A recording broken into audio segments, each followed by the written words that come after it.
Relationships need boundaries, and without boundaries, you leave room for abuse. You leave room for bitter endings. Just because everyone is looking for you doesn't mean that you should be there with everyone. Just because everyone is looking for you doesn't mean that you should be available to everyone. Listen, God never called you to be available to everyone, but He did call you to be faithful to your assignment. There was a time in my life when I lived in constant defeat. I mean, if losing was a person, it was this guy here. And that's because I really thought that life was all about effort. I thought if you try harder, if you push harder, if you pray a little more, then things will begin to happen for you and doors will open. But what I didn't understand was this concept of favor with God and favor with people. You see, the Bible says that Jesus grew in stature and in favor with God and favor with people. And in that season of my life, I had to learn that there are principles and systems that we engage in order to unlock this favor with God and favor with people. It is not random. And the book I wish I could have read at that time is the book that I had to write myself. It is Unlocking Favor with God and People. It is a 30-day devotional that is written in very simple fashion, which is how I prefer to read books. So if you go to pologoglobal.com or Amazon, if you are anywhere else outside of South Africa, you'll be able to get yourself a copy of this book gifted to a loved one as well. I promise you it is worth the read. God bless you, my friend. Listen to me. Just because they need you, just because you love them, does not mean that you always have to be available. On today's episode of Align with Bologo, we're talking about boundaries. We are still talking about relationships, and why would we talk about relationships if we do not talk about boundaries? If we don't talk about boundaries, then we have not yet done our job in talking about relationships. Relationships need boundaries. Very simply put, my friend, relationships need boundaries. And without boundaries, you leave room for abuse. You leave room for bitter endings. Without boundaries, you do not protect yourself and you do not protect your relationship. There are relationships that were destroyed not because they were bad relationships, but simply because there was no boundaries. There were no boundaries. And so because they had no boundaries, it became very easy for people to overstep where they didn't know they were overstepping. They meant well. They had good intentions. My friend, we need to talk about boundaries. Many people are not exhausted because they are not passionate, or they're not exhausted because they are not faithful. They're simply exhausted because they lack boundaries. And that means they say yes to every request. They say yes to every emotional demand. They say yes to every responsibility. They say yes to every single crisis. Wherever there is a problem, you say yes. And slowly, you begin to lose clarity. You begin to lose peace. And you begin to lose strength. You grow weary, you grow tired simply because you are always there. You are always saying yes. And oftentimes, it's not even that you are saying yes to bad things. There are times when you are saying yes to good things that you are not supposed to be saying yes to. I remember it was the late Dr. Miles Monroe who put it like this in a way that I'll never forget. He said that on a highway, every exit is a good exit. But not every exit is a good exit for you. And so when you're traveling on the highway, you have an exit that you need to take at some point to get to your destination. But just because you see an exit that looks okay does not mean that it is yours. You need to know what your exit is on the highway so that you do not get lost along the way, so that you avoid unnecessary delays. Boundaries, the ability to say no, the ability to protect your yes with an army of no's. And that's the unfortunate thing. The unfortunate thing about your life is that you will find yourself needing to say no way more than you need to say yes. And somebody would think, when I have more money, then I can do more for more people, then I don't have to say no. You will still have to say no, and you will say no even more. Yes, you can help more people once you have more resources, but that will mean that there are even more people who are knocking on your door saying, we need your help. This is very difficult to share because there are people who hear this and they think to themselves immediately, does that mean I shouldn't be helping people? Does that mean I shouldn't show up for people? That's not what it means at all. Show up for people. Be there for people. I will always encourage you. Be useful in people's lives. But do not allow yourself to be overextended. There is nothing holy about overextending yourself. There is nothing righteous about extending yourself in relationships. Even Jesus himself did not overextend himself while he was doing his ministry. In fact, if you go to Mark chapter 1, verse 35 to 38 say this. Very early in the morning, while it was still dark, Jesus got up, left the house, and went off to a solitary place where he prayed. He went off to a solitary place, and this was a habit. Verse 36 says, Simon and his companions went to look for him, and when they found him, they exclaimed, everyone is looking for you. Everyone is looking for you.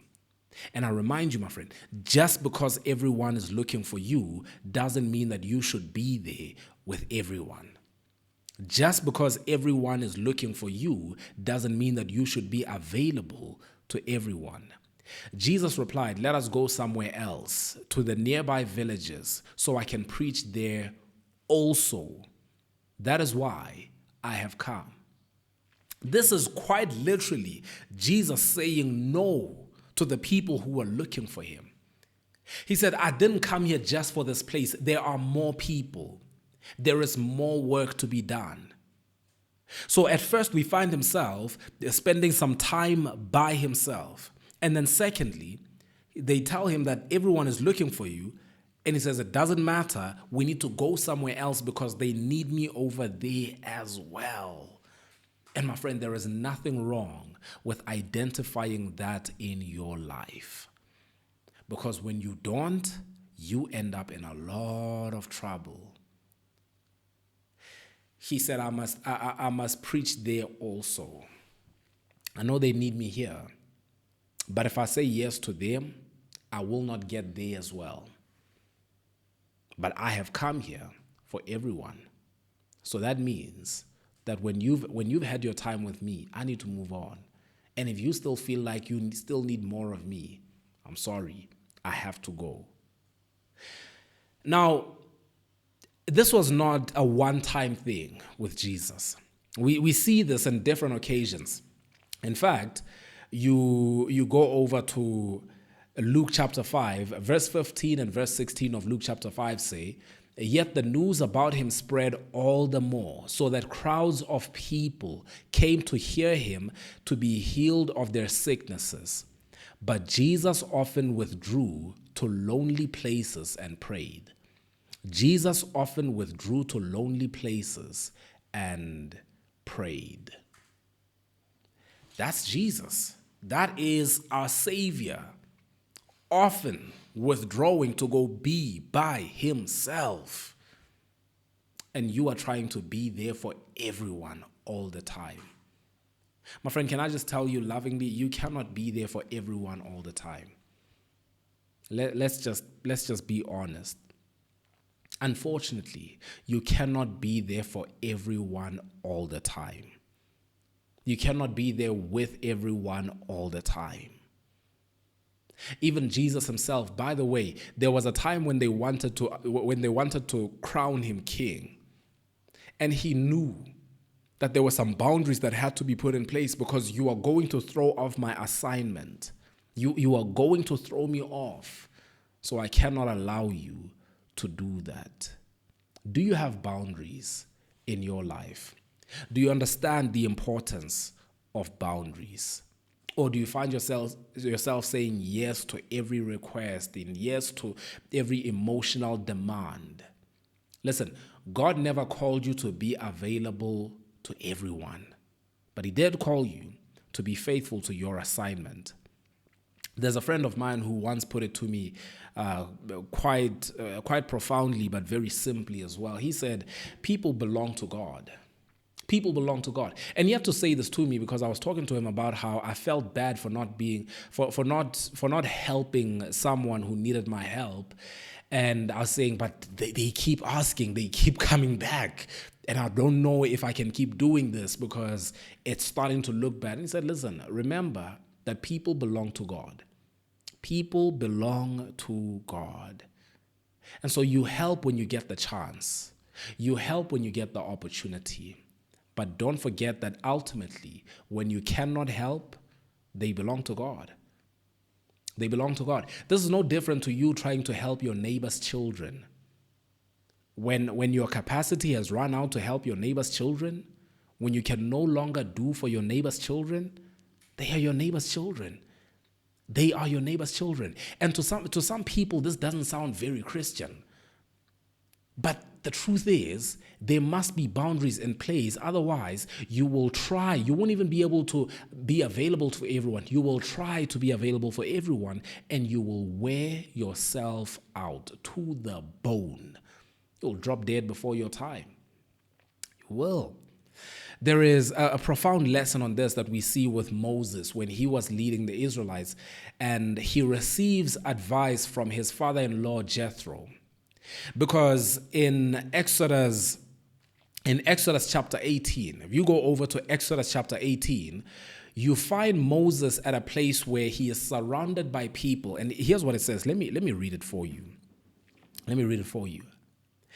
Verse 13 of Exodus chapter 18. We'll read from verse 13. It says, the next day, Moses took his seat to serve as judge for the people. And they stood around him from morning till evening. When his father-in-law saw all that Moses was doing for the people, he said, what is this you are doing for the people? Why do you alone sit as judge while all these people stand around you from morning till evening? Moses answered him, because the people come to me to seek God's will. That sounds very noble. I want you to, this sounds nice. It sounds, wow, Moses, a man of God. Wow, admirable, right? We admire you. Now listen to this. He goes on to say, whenever they have a dispute, it is brought to me, and I decide between the parties and inform them of God's decrees and instructions. Moses' father-in-law replied, what you are doing is not good. Says what you are doing is not good. Now, here's the thing.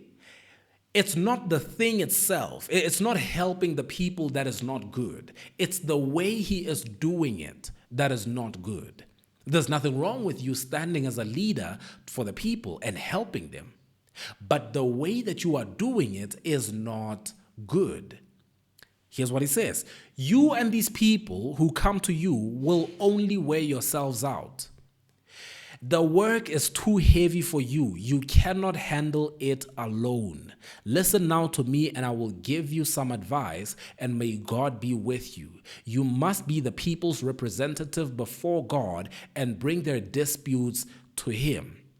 Teach them his decrees and instructions and show them the way they are to live and how they are to behave. But select capable men from all the people, men who fear God, trustworthy men who hate dishonest gain, and appoint them as officials over thousands, hundreds, fifties, and tens. Have them serve as judges for the people at all times. But have them bring every difficult case to you. The simple cases, they decide themselves.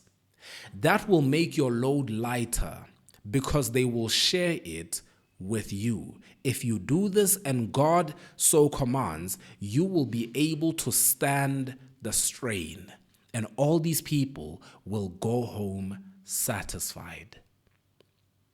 Pay attention. There was a time in my life when I would feel bad for saying no to people. And as a result, I ended up disappointing a lot of people. I couldn't say no, and so I ended up disappointing people. Instead of saying I cannot, I just said, oh, okay, yeah, I'll do it. Oh, you need me there? I'll be there.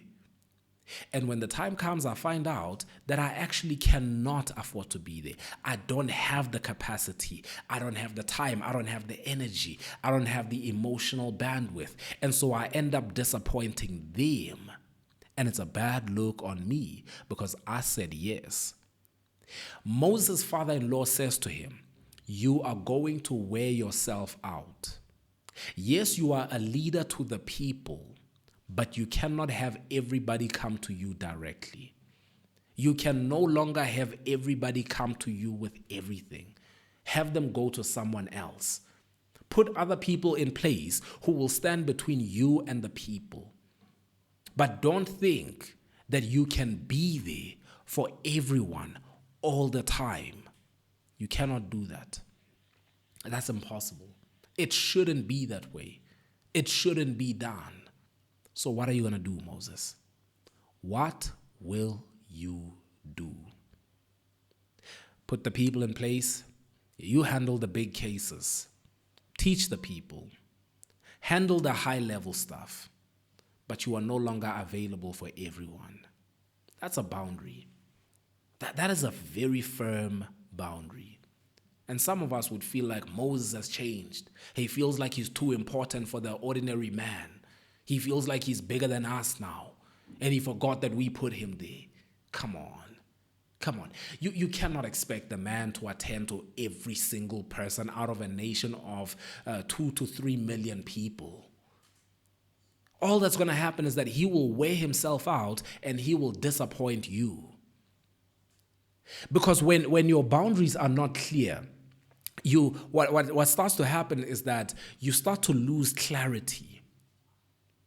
You start to operate from a place of exhaustion, and it's not good. It is going to hurt you. It is going to hurt the people around you. If there is a need for a boundary, put it in place.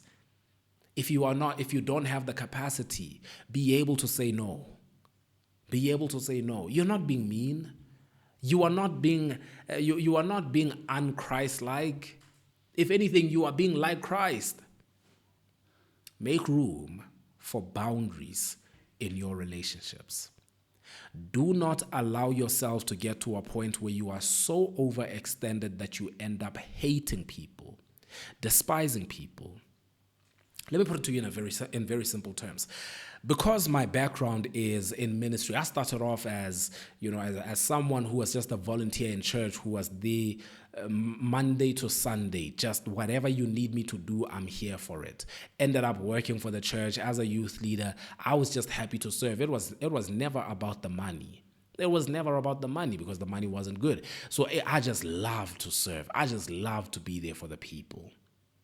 And then I went from there into I started getting involved with corporate. I started doing this work on social media, and now no longer just serving a local church, but serving millions of people. And when you do so, what happens when you do so is that if you don't put systems in place that create boundaries, you end up worn out, overextended. Because so-and-so loves this, you say yes. So-and-so wants that, you say yes. So-and-so says this, you say yes. And you say yes to everything and everyone to the point where you end up burnt out. Don't do that to yourself. Don't do that to yourself. Listen, Jesus was needed. Jesus was famous. Jesus was in demand. And he still left the people to go be alone. He still left the people to go be alone. That is not being avoidant. That is not changing on the people. That is not thinking you're better than the people. That's alignment. That is making sure that you are still in a space where you can hear from God, where you can receive from God, where you are in a place where you do not get burnt out, right? So in tomorrow's session, I will give you a few principles surrounding this. But for today, I want you to understand, my friend, boundaries are godly. Boundaries are godly. Even in relationships with people that you love, boundaries are godly. Put them in place and live by them. My friend, this is another episode of Align with Bologo. I will see you tomorrow as we continue to speak about the need for boundaries. God bless you.